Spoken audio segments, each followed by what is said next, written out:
Hello friends, welcome to my YouTube channel. So guys, आज के इस वीडियो में हम लोग देखने वाले हैं जो आपका यूपी पुलिस कांस्टेबल का री एग्ज़ाम होने वाला है अगले 6 महीनों में। उसी के जनरल हिंदी के टॉप मोस्ट इंपॉर्टेंट क्वेश्चंस को यहाँ पर डिस्कस करने वाले हैं।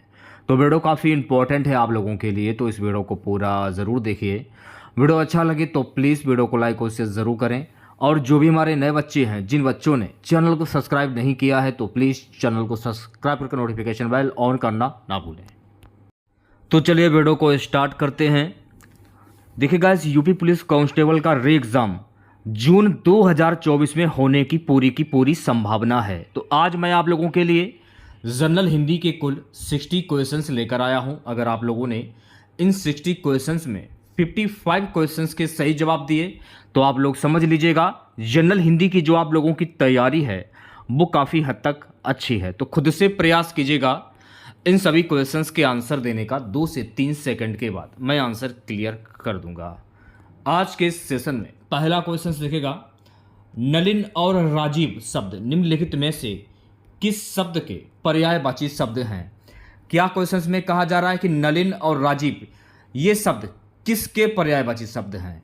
उपवन, अंबर, कमल, उत्कर्ष।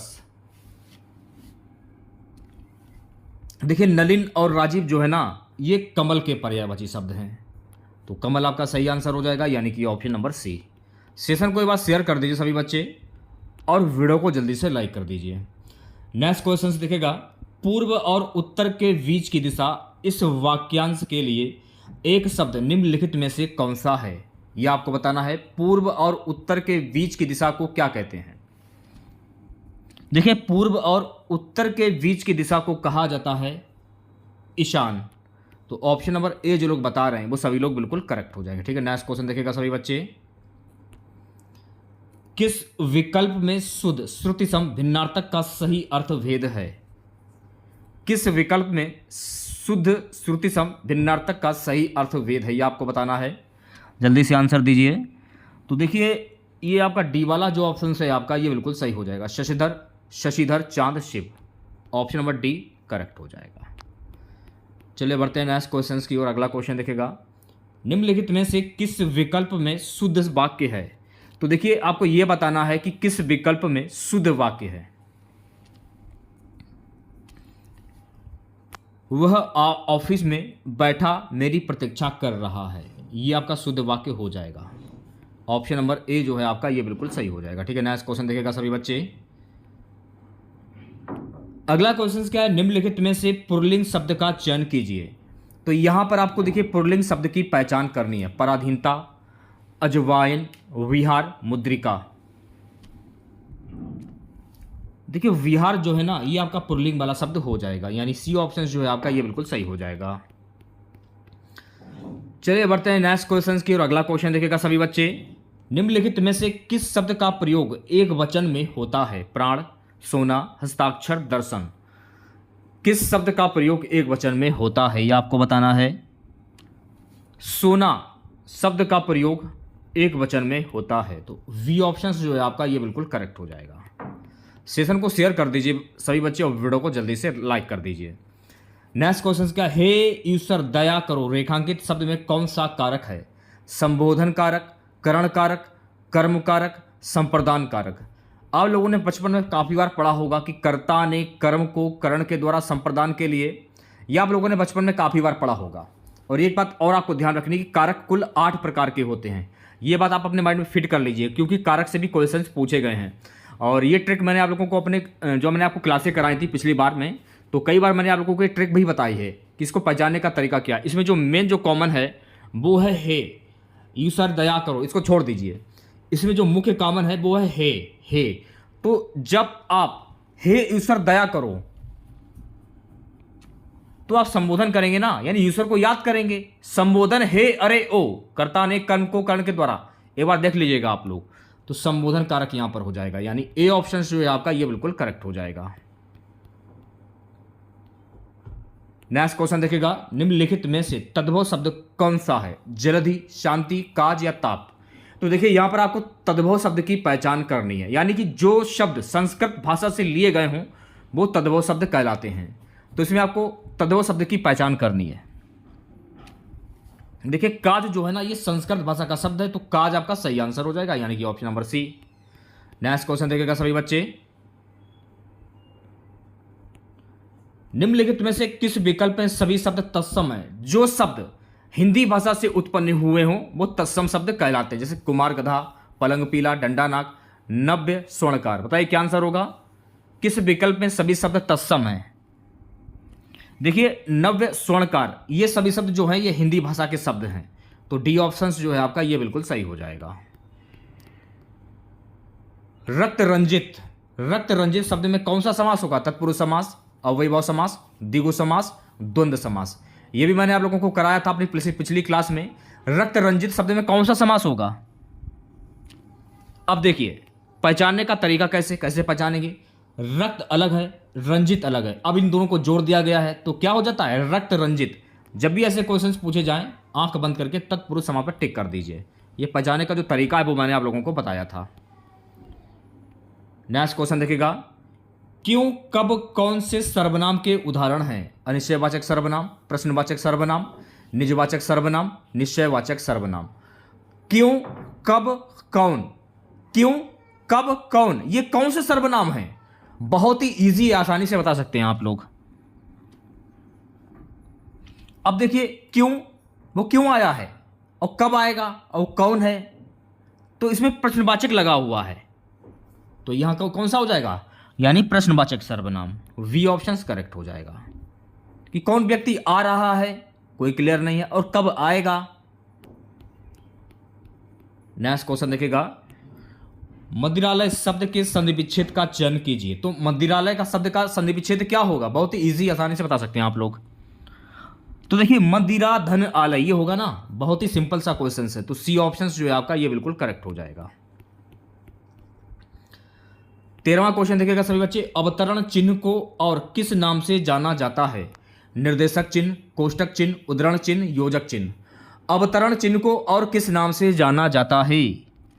अवतरण चिन्ह को देखिए उद्धरण चिन्ह के नाम से जाना जाता है, सी ऑप्शन करेक्ट हो जाएगा। ठीक है, नेक्स्ट क्वेश्चन देखिएगा, यह आप लोगों को पता होगा कि लास्ट वैकेंसी वर्ष 2018 में आई थी और उसका एग्जाम जनवरी 2019 में कंप्लीट हुआ था, यह भी आप लोगों को पता होगा। और लगभग 5 साल के बाद ये वैकेंसी आई है। पेपर लीक हो गया, लीक होने के बाद आयोग के द्वारा पेपर को निरस्त कर दिया गया। अब इसका री एग्जाम लिया जाएगा। तो री एग्जाम में कैसे क्वेश्चंस पूछे जाएंगे ये तो आपको पता ही होगा। तो री एग्जाम जो भी बच्चे तैयारी कर रहे हैं लग जाइए, क्योंकि सुनने में आया है कि जून 2024 में इसका री एग्जाम हो जाएगा। मार्च, अप्रैल, मई, आप लोगों के पास समय बहुत ही ज़्यादा है, बहुत अच्छे से तैयारी कर सकते। तो जिन लोगों को वर्दी चाहिए वो लोग तैयारी जो है अच्छे से कर लें अपनी, और कमर अच्छे से कस लें। आप लोग जिन लोगों ने एग्जाम छोड़ दिया था ना वो भी एग्जाम दे सकते हैं। सत्य सही शब्द में किस प्रकार के संख्या बोधक विशेषण का प्रयोग है? गणनावाचक विशेषण, वी है आवर्ती बोधक विशेषण, सी अनिश्चित संख्या बोधक विशेषण, या समुच्चय बोधक विशेषण। सत्य सही शब्द में किस प्रकार के संख्या बोधक विशेषण का प्रयोग हुआ है? तो इसमें हुआ है अनिश्चित संख्यावाचक विशेषण, सी ऑप्शन जो है आपका ये बिल्कुल करेक्ट हो जाएगा। क्षमा करना, इसमें हो जाएगा समुच्चय बोधक विशेषण, डी ऑप्शन करेक्ट हो जाएगा। नेक्स्ट क्वेश्चन देखिएगा सभी बच्चे, सेशन को शेयर कर दीजिए जल्दी से सभी बच्चे, और वीडियो को जल्दी से लाइक कर दीजिए। बहुत ही अच्छे और यूनिक क्वेश्चन हैं आज के। राधा ने पायल से चिट्ठी लिखवाई, इस वाक्य में कौन सी क्रिया है? प्राणार्थक क्रिया, संयुक्त क्रिया, पूर्वकालिक क्रिया, नामधातु क्रिया। तो राधा ने पायल से चिट्ठी लिखवाई है ना, तो राधा पायल को क्या दे रही? प्रेरणा दे रही है कि चिट्ठी इस प्रकार से लिखी जाती है या लिखवाई। तो ए ऑप्शन जो है आपका बिल्कुल करेक्ट हो जाएगा। इसे पहचानने का जो तरीका है वो मैं आपको बता रहा हूं। ठीक है, नेक्स्ट क्वेश्चन देखिएगा, चिल्लाहट में कौन सा प्रत्यय है? आहट, हट, ची या चिल्ला। चिल्लाहट में कौन सा प्रत्यय होगा? मैंने आप लोगों को कई बार बताया कि स्टार्टिंग का जो शब्द होगा वो उपसर्ग होगा और लास्ट वाला जो शब्द होगा वो प्रत्यय होगा। जैसे कि चिल्लाहट, आहट, तो यहां पर हो जाएगा आहट प्रत्यय। ए ऑप्शन जो है आपका ये बिल्कुल सही हो जाएगा। बच्चों नेक्स्ट क्वेश्चन देखिएगा, अभिभाषण शब्द में कौन सा उपसर्ग है? अब स्टार्टिंग का शब्द कौन सा है? अभी, अभी, अभी। बोलने से ही पता चला कि अभिभाषण में कौन सा प्रत्यय होगा? अभी होगा। तो डी ऑप्शन जो है आपका ये बिल्कुल करेक्ट हो जाएगा। ये तो बहुत सिंपल से क्वेश्चन आसानी से कर सकते हैं। तिल का ताड़ बनाना मुहावरे का अर्थ क्या होता है? साधारण बात को बढ़ा चढ़ाकर कहना, आक्रमण करना, व्यर्थ काम करना, धाक बैठना। तिल का ताड़ बनाना मुहावरे का अर्थ क्या होता है? तो तिल का ताड़ बनाना इसका मुहावरा होता है साधारण बात को बढ़ा चढ़ाकर कहना। तो ए ऑप्शन जो है आपका ये बिल्कुल करेक्ट हो जाएगा। अगला क्वेश्चन देखिएगा सभी बच्चे, परोक्ष का विलोम शब्द क्या होता है? द्रष्टव्य, अपरोक्ष, प्रत्यक्ष, स्थूल। परोक्ष का विलोम शब्द क्या होगा? तो परोक्ष का विलोम शब्द होता है अपरोक्ष। क्या होता है? अपरोक्ष। ऑप्शन नंबर वी जो है आपका ये बिल्कुल करेक्ट हो जाएगा। सेशन को शेयर कर दीजिए एक बार आप लोग, वीडियो को जल्दी से लाइक कर दीजिए। जिन बच्चों को वर्दी चाहिए 60 क्वेश्चन में 55 क्वेश्चन के सही जवाब देकर बताएं तब मैं जानूं। चमड़ी जाए पर दमड़ी ना जाए, लोक तृतीय का निम्नलिखित में से कौन सा अर्थ है? या आप ये कह सकते हैं कि मुहावरा इसका क्या होगा? चमड़ी जाए पर दमड़ी ना जाए, जान चली जाए पर पैसा ना जाए, पैसे का बहुत मोह होना, पैसा ही माँ बाप दोनों, अत्यधिक कंजूस होना। चमड़ी जाए पर दमड़ी ना जाए, अत्यधिक कंजूस होना। तो डी ऑप्शन जो है आपका ये बिल्कुल करेक्ट हो जाएगा। अगला क्वेश्चन देखिएगा सभी बच्चे, क्रोध किस रस का स्थायी भाव है? वीर रस, रौद्र रस, भीपत रस, भयानक रस। क्रोध किस रस का स्थायी भाव? देखिए क्रोध जो है ना ये रौद्र रस का स्थायी भाव हो जाएगा। तो वी ऑप्शन जो लोग बता रहे हैं वो सभी लोग बिल्कुल करेक्ट हो जाएंगे। ठीक है, नेक्स्ट क्वेश्चन देखिएगा सभी बच्चे, सोरठा के द्वितीय और चतुर्थ चरण में कितनी मात्राएं होती हैं? 16, 13, 10 या 11। सोरठा के द्वितीय और चतुर्थ चरण में कितनी मात्राएं होती हैं ये आपको बताना है। देखिए कुल होती हैं 13 मात्राएं, ये आपको ध्यान रखना है। तो वी ऑप्शन जो है आपका ये बिल्कुल करेक्ट हो जाएगा। नेक्स्ट क्वेश्चन देखिएगा सभी बच्चे, 23 क्वेश्चन, निम्नलिखित में से किस अलंकार में समान धर्म होना अनिवार्य है? यमक, उत्प्रेक्षा, श्लेष, उपमा। निम्नलिखित में से किस अलंकार में समान धर्म का होना अनिवार्य है यह आपको बताना है। उपमा, उपमा अलंकार। तो डी ऑप्शन जो है आपका ये बिल्कुल करेक्ट हो जाएगा। नेक्स्ट क्वेश्चन देखिएगा सभी बच्चे, निम्नलिखित में से भाग शब्द का अनेकार्थी शब्द किस विकल्प में नहीं है? हिस्सा, बांटना, भागना, ब्याज। निम्नलिखित में से भाग शब्द का अनेकार्थी शब्द किस विकल्प में नहीं है? किस विकल्प में नहीं है? ब्याज में नहीं है। तो डी ऑप्शन जो है आपका ये बिल्कुल करेक्ट हो जाएगा। बच्चों नेक्स्ट क्वेश्चन देखिएगा, क्वेश्चन क्या है, वह बाजार जा चुका है, इस वाक्य का काल पहचानिए। वह बाजार जा चुका है, इस वाक्य का काल क्या होगा? तो इस वाक्य का काल होगा आसन्न भूतकाल यानी पूर्ण वर्तमान काल। ए ऑप्शन जो है आपका ये बिल्कुल करेक्ट हो जाएगा। नेक्स्ट क्वेश्चन देखिएगा सभी बच्चे, राम अभी सोएगा, इस वाक्य में कौन सा वाच्य होगा? इनमें से कोई नहीं, भाववाच्य, कर्मवाच्य या कर्तवाच्य। राम अभी सोएगा, जल्दी से आंसर दीजिए, क्या होगा? राम अभी सोएगा, इसमें कौन सा वाच्य होगा? या इसमें हो जाएगा कर्तवाच्य। तो डी ऑप्शन जो है आपका ये बिल्कुल करेक्ट हो जाएगा। अब देखिए गद्यांश आ गया, तो गद्यांश को करने का तरीका क्या है? सबसे पहले गद्यांश को ध्यानपूर्वक पढ़िए। गद्यांश को ध्यानपूर्वक पढ़ने के बाद जो क्वेश्चंस हैं उनको देखिए कि क्वेश्चंस में क्या पूछा जा रहा है। निम्नलिखित गद्यांश को पढ़कर पूछे गए प्रश्नों के उत्तर दीजिए 27 से 31। भारत भयंकर अंग्रेजी मोह की दुर्वस्था से गुजर रहा है। इस दुर्वस्था का एक भयानक दुष्परिणाम यह है कि भारतीय भाषाओं के समकालीन साहित्य पर उन लोगों की दृष्टि नहीं पड़ती जो विश्वविद्यालयों के प्राय सर्वोत्तम छात्र थे और अब शासन तंत्र में ऊंचे ओहदों पर काम कर रहे हैं। इस दृष्टि से भारतीय भाषाओं के केवल यूरोपीय और अमेरिकी लेखकों से हीन नहीं है, बल्कि उनकी किस्मत मिस्र, बर्मा, इंडोनेशिया, चीन और जापान के लेखकों की किस्मत से भी खराब है, क्योंकि इन सभी देशों के लेखकों की कृतियाँ वहाँ के अत्यंत सुशिक्षित लोग भी पढ़ते हैं। केवल हम ही जिनकी पुस्तकों पर यहाँ के तथाकथित शिक्षित समुदाय की दृष्टि प्राय नहीं पड़ती। हमारा तथाकथित उच्च शिक्षित समुदाय जो कुछ पढ़ना चाहता है उसे अंग्रेजी में ही पढ़ लेता है। यहाँ तक कि उसकी कविता और उपन्यास पढ़ने की तर्सना भी अंग्रेजी की कविता और उपन्यास पढ़कर ही समाप्त हो जाती है, और उसे यह जानने की इच्छा ही नहीं होती कि शरीर से वह जिस समाज का सदस्य है उसके मनोभाव उपन्यास और काव्य में किस अदा से व्यक्त हो रहे हैं। अब क्वेश्चन देखिएगा, क्वेश्चन क्या है कि उपयुक्त शीर्षक दीजिए। तो शीर्षक में क्या पूछा जा रहा है? भारतीय लेखकों की दुर्दशा, भारतीय शिक्षकों का अंग्रेजी मोह, भारत का दुर्वस्था, भारतीय शिक्षकों की दुर्वस्था। तो देखिए इसमें पूछा जाता है भारतीय शिक्षकों की अंग्रेजी मोह। ऑप्शन नंबर वी जो है आपका बिल्कुल करेक्ट हो जाएगा। ठीक है, देखिए गद्यांश का जो उचित शीर्षक जो है ना वो ये रहेगा, भारतीय शिक्षकों का अंग्रेजी मोह। अगला क्वेश्चन देखिएगा, गद्यांश का ही क्वेश्चन है। भारतीय लेखकों की किस्मत खराब है क्योंकि, भारतीय लेखकों की किस्मत क्यों खराब है? भारतीय लेखकों की किस्मत इसलिए खराब है क्योंकि वे अपनी बात भारतीय शिक्षित पाठकों तक पहुंचा नहीं पाते।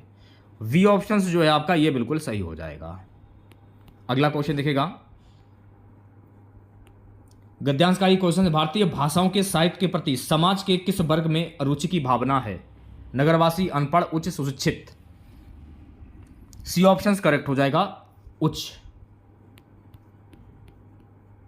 अगला क्वेश्चन देखिएगा, भारतीय भाषाओं के लेखक अमेरिकी, यूरोपीय तथा चीन, बर्मा, जापान के लेखकों से भी हीन हैं क्योंकि। गद्यांश का ही क्वेश्चन है।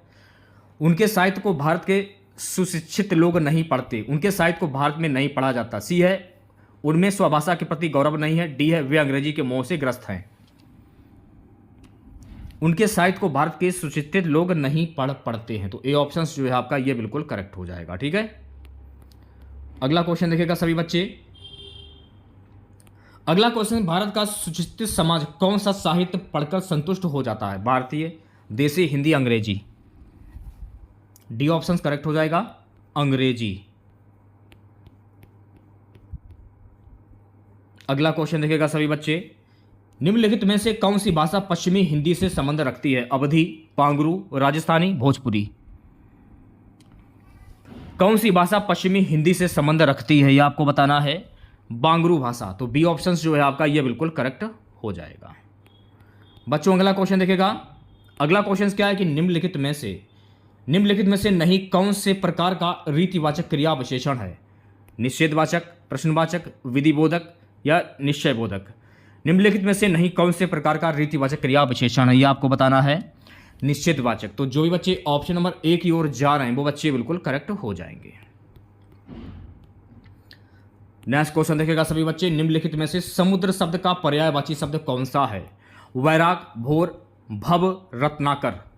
निम्नलिखित में से समुद्र शब्द का पर्यायवाची शब्द कौन सा है, यह आपको बताना है। तो देखिए रत्नाकर जो है ना ये समुद्र का पर्यायवाची शब्द हो जाएगा। तो डी ऑप्शन जो है आपका ये बिल्कुल सही हो जाएगा। अगला क्वेश्चन देखिएगा। अगला क्वेश्चन हमारा मेघ, मेहद, श्रुति भिन्नार्थक शब्द का सही अर्थ भेद निम्न में से कौन सा है? यज्ञ जल, बी है बादल जीवन, सी है बादल यज्ञ, सी डी है यज्ञ बादल। इस क्वेश्चन का सही जवाब हो जाएगा ऑप्शन नंबर सी, बादल यज्ञ। ठीक है, अगला क्वेश्चन देखेगा। स्त्री जो अभिनय करती हो वाक्यांश के लिए एक शब्द का चयन कीजिए। नायिका, अभिनेत्री, नर्तकी, गायिका। स्त्री जो अभिनय करती इसको क्या कहते हैं? इसको हम कहते हैं अभिनेत्री। तो वी ऑप्शन जो है आपका ये बिल्कुल करेक्ट हो जाएगा। अगला क्वेश्चन देखेगा। मानसरोवर किसकी रचनाओं का संकलन है? रामचंद्र शुक्ल, महादेवी वर्मा, मुंशी प्रेमचंद, रविन्द्रनाथ टैगोर। मानसरोवर जो है ना ये मुंशी प्रेमचंद की रचनाओं का संकलन है। सी ऑप्शन करेक्ट हो जाएगा। ठीक, अगला क्वेश्चन देखेगा। मीराबाई किसकी शिष्या थी? यह आपको बताना है। संत एकनाथ, संत रैदास, संत नामदेव, संत तुकाराम। मीराबाई किसकी शिष्या थी? देखिए मीराबाई जो है ना ये संत रैदास की शिष्या थी। तो ऑप्शन नंबर वी जो लोग बता रहे हैं वो सभी लोग बिल्कुल करेक्ट हो जाएंगे। सेशन को एक बार शेयर कर दीजिए सभी बच्चे और वीडियो को जल्दी से लाइक कर दीजिए। अगला क्वेश्चन देखेगा। हिंदी वर्णमाला में अंतस्थ व्यंजन कौन कौन से हैं? तो देखिए यहाँ आपको अंतस्थ व्यंजन की पहचान करनी है। हिंदी वर्णमाला में अंतस्थ व्यंजन कौन कौन से होंगे? अगर हम बात करें अंतस्थ व्यंजन की तो या, रा, लावा जो है ना ये आपके अंतस्थ व्यंजन हो जाएंगे। वी ऑप्शन जो है आपका ये बिल्कुल करेक्ट हो जाएगा। ठीक है, अगला क्वेश्चन क्या है कि किस छंद में 26 मात्राएं होती हैं तथा 14-12 पर यति होती है? वीर, सोरठा, गीतिका, छपय। जल्दी से आंसर दीजिए सभी बच्चे। किस छंद में 26 मात्राएं होती तथा 14-12 पर यति होती हैं? सी ऑप्शन करेक्ट हो जाएगा, गीतिका आपका सही आंसर हो जाएगा। ठीक है, अगला क्वेश्चन देखेगा सभी बच्चे। निम्नलिखित में से असंगत गलत विलोम शब्द युग्म का पहचान कीजिए। घात, प्रतिघात, प्रसारण, संकुचन, शाश्वत, सदैव, खग, मृग। इसमें देखिए जो आपका सी वाला ऑप्शन जो है आपका ये बिल्कुल सही हो जाएगा। शाश्वत, सदैव, सी ऑप्शन। प्रश्न संख्या 42 एवं 43 के लिए क्या बोल रहा है कि दिए गए वाक्यांश के लिए एक शब्द का चयन करें। क्या बोला कि जो अपने स्थान या जो अपने स्थान या स्थिति से अलग ना किया जा सके उसको क्या कहते हैं? अच्युत, अटूट, अटल, अदेय। जो अपने स्थान या स्थिति से अलग ना किया जा सके उसको क्या कहते हैं? उसको हम कहते हैं अच्युत। तो ऑप्शन नंबर ए जो है आपका ये बिल्कुल करेक्ट हो जाएगा।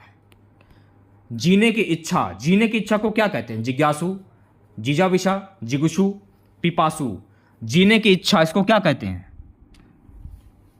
देखिए जीने की इच्छा को हम कहते हैं जिजाविषा। बी ऑप्शन करेक्ट हो जाएगा, जीने की इच्छा। संख्यागमन का सही संधि विच्छेद क्या होता है? यह आपको बताना है। संख्यागमन का सही संधि विच्छेद क्या होगा? तो संख्यागमन का सही संधि विच्छेद होगा सखी धन आगमन। क्या होता है? सखी धन आगमन। यानी ए ऑप्शन जो है आपका ये बिल्कुल करेक्ट हो जाएगा। ठीक है, नेक्स्ट क्वेश्चन देखेगा। जब किसी सामान्य बात का विशेष बात से तथा विशेष बात का सामान्य बात से समर्थन किया जाए वहां कौन सा अलंकार होगा? विरोधाभास, संदेह, अर्थांतर्यास, विशोक्ति। सी ऑप्शन जो लोग बता रहे हैं वो सभी लोग बिल्कुल करेक्ट हो जाएंगे, अंतर्न्यास। ठीक है, नेक्स्ट क्वेश्चन देखिएगा सभी बच्चे। अशुद्ध वाक्य का चयन कीजिए। तो यहां पर देखिए आपको अशुद्ध वाक्य की पहचान करनी है।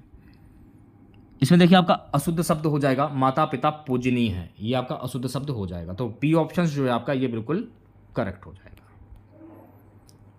बच्चों अगला क्वेश्चन देखिएगा। छायादार शब्द किसका उदाहरण है? तत्सम, देशज, विदेशज, शंकर। छायादार शब्द किसका उदाहरण है ये आपको बताना है। देखिए छायादार जो है ना ये शंकर का उदाहरण है। डी ऑप्शन जो लोग बता रहे हैं वो सभी लोग बिल्कुल करेक्ट हो जाएंगे। नेक्स्ट क्वेश्चन देखेगा सभी बच्चे। निम्नलिखित में से किस विकल्प में सभी शब्द भाववाचक संज्ञा शब्द हैं? अमीर, गरीब, समूह, मिठास। बी है जवानी, खटास, पुस्तक, गंगा। सी है रसीला, कड़वाहट, बुढ़ापा, उन्नति। डी है धैर्य, चालाकी, उदासी, सूर्य। बताइए क्या आंसर होगा? तो जो भी बच्चे ऑप्शन नंबर सी की ओर जा रहे हैं वो बच्चे बिल्कुल करेक्ट हो जाएंगे। रसीला, कड़वाहट, बुढ़ापा, उन्नति। सी ऑप्शन करेक्ट हो जाएगा। अगला क्वेश्चन देखिएगा। नीचे लोक तृतीयां और उनके अर्थ दिए गए हैं, इनमें गलत अर्थ वाली लोक तृतीय का चयन करना है आप लोगों को। आगे नत ना पीछे पगा, बंधनहीन। 3 तेरह होना, संगठित होना। 1 टसाल के ढले हैं, सब एक जैसे हैं। डी है आंख के अंधे गांठ के पूरे, मूर्ख लेकिन धनवान। तो क्या आंसर होगा इसमें? ऑप्शन नंबर वी जो है आपका ये बिल्कुल करेक्ट हो जाएगा। 3 तेरह होना यानी संगठित होना, यह आपको ध्यान में रखना है। ठीक है, अगला क्वेश्चन देखेगा। गूलर का फूल होना, मुहावरे का सही अर्थ क्या होता है? फूल की तरह खिलना, अति प्रसन्न होना, दुर्लभ वस्तु, सुगंधित होना। गूलर का फूल होना, इसका मुहावरा क्या होता है? इसका मुहावरा होता है दुर्लभ वस्तु। सी ऑप्शन जो लोग बता रहे हैं वो सभी लोग बिल्कुल करेक्ट हो जाएंगे। अगला क्वेश्चन क्या? मैंने राधा के लिए कपड़े खरीदे। इस वाक्य में कारक प्रकार बताइए। मैंने राधा के लिए, कर्ता ने कर्म को का, तो कौन सा कारक होगा इसमें? इसमें हो जाएगा संप्रदान कारक। कर्ता ने कर्म को करण के द्वारा संप्रदान के, तो इसमें जो मुख्य जो कॉमन है ना वो है के। कर्ता ने कर्म को करण के द्वारा संप्रदान के लिए, संप्रदान आ रहा है तो इसमें हो जाएगा संप्रदान कारक। और कारक कुल 8 प्रकार के होते हैं, ये भी मैंने आप लोगों को बताया। ठीक, अगला क्वेश्चन देखेगा। किस भाव की परिवक्त अवस्था को रस कहा जाता है? अनुभाव, विभाव, संचारी भाव, स्थायी भाव। किसे कहा जाता है? स्थायी भाव को कहा जाता है। तो डी ऑप्शन जो है आपका ये बिल्कुल करेक्ट हो जाएगा। ठीक है, नेक्स्ट क्वेश्चन देखेगा। अगला क्वेश्चन क्या? तिरंगा में कौन सा समास है? द्वंद्व समास, द्विगु समास, अव्ययभाव समास या तत्पुरुष समास। तिरंगा में कौन सा समास होगा? देखिए तिरंगा में हो जाएगा द्विगु समास। तो बी ऑप्शन जो है आपका ये बिल्कुल करेक्ट हो जाएगा। अगला क्वेश्चन क्या? अभ्यंतर का सही अर्थ क्या होगा? किसी वस्तु का आभा। बी है किसी वस्तु का बाहरी भाग। सी है किसी वस्तु से भिन्न। डी है किसी वस्तु का भीतरी भाग। अभ्यंतर का सही अर्थ क्या होगा? देखिए अभ्यंतर का सही शब्द होता है किसी वस्तु का भीतरी भाग, यानी डी ऑप्शन जो है आपका ये बिल्कुल करेक्ट हो जाएगा। अगला क्वेश्चन देखिएगा। किसी क्षेत्र की बोली को कोशिका कहा गया है? भीलवाड़ा, दिल्ली, वाराणसी, सूरत। किस क्षेत्र की बोली को कोशिका कहा गया है? वाराणसी। तो सी ऑप्शन जो है आपका ये बिल्कुल करेक्ट हो जाएगा। बच्चों अगला क्वेश्चन देखेगा। समूहार्थक शब्द को चिन्हित कीजिए। स्तवक, पुरुष, गमला, गुलाब। तो यहां पर आपको समूहार्थक शब्द की पहचान करनी है। तो इसमें देखिए जो आपका ए वाला ऑप्शन जो है आपका ये बिल्कुल सही हो जाएगा। स्तवक जो है ना ये आपका समूहार्थक शब्द हो जाएगा। अगला क्वेश्चन देखिएगा सभी बच्चे। जूही की कली कविता के कवि कौन है? निराला, प्रसाद, महादेवी वर्मा या पंत। जूही की कली, सूर्यकांत त्रिपाठी निराला। तो ए ऑप्शन जो है आपका ये बिल्कुल करेक्ट हो जाएगा। नेक्स्ट क्वेश्चन देखेगा, निम्नलिखित में से मिश्र वाक्य का चयन कीजिए। तो इसमें आपको मिश्र वाक्य की पहचान करनी है, सोच समझकर आंसर दीजिएगा सभी बच्चे। जो विद्यार्थी परिश्रमी है वह अवश्य सफल होगा। तो सी ऑप्शन जो है आपका ये बिल्कुल करेक्ट हो जाएगा। अगला क्वेश्चन, शब्द युग्म के सही अर्थभेद का चयन कीजिए। अंबुज अंबुद, कमल बादल, जल कमल, समुद्र कमल, बादल समुद्र। जो भी बच्चे ऑप्शन नंबर ए की ओर जा रहे हैं वो बच्चे बिल्कुल करेक्ट हो जाएंगे। कमल बादल आपका सही आंसर हो जाएगा। आज का हमारा सबसे लास्ट क्वेश्चन रहेगा, दो समानार्थी शब्दों की पुनरुक्ति के बीच में किस विराम चिन्ह का प्रयोग होता है? अल्प विराम, अर्ध विराम, योजक, कोष्टक। सी ऑप्शन जो है आपका ये बिल्कुल सही हो जाएगा। ठीक है, योजक चिन्ह आपका सही आंसर हो जाएगा। तो इसमें हम लोगों ने जनरल हिंदी के लिए कुल 60 क्वेश्चंस डिस्कस किए हैं, जो कि आपके यूपी पुलिस कांस्टेबल री एग्जाम के लिए काफ़ी इंपॉर्टेंट हैं। तो अगर आप लोगों को वीडियो अच्छा लगा हो तो प्लीज़ वीडियो को लाइक और शेयर जरूर करें। और जो भी नए बच्चे हैं, जिन लोगों ने अभी तक चैनल को सब्सक्राइब नहीं किया है, तो तुरंत चैनल को सब्सक्राइब करके नोटिफिकेशन बेल ऑन करना ना भूलें। मिलते हैं नेक्स्ट वीडियो के साथ। जय हिंद, जय भारत।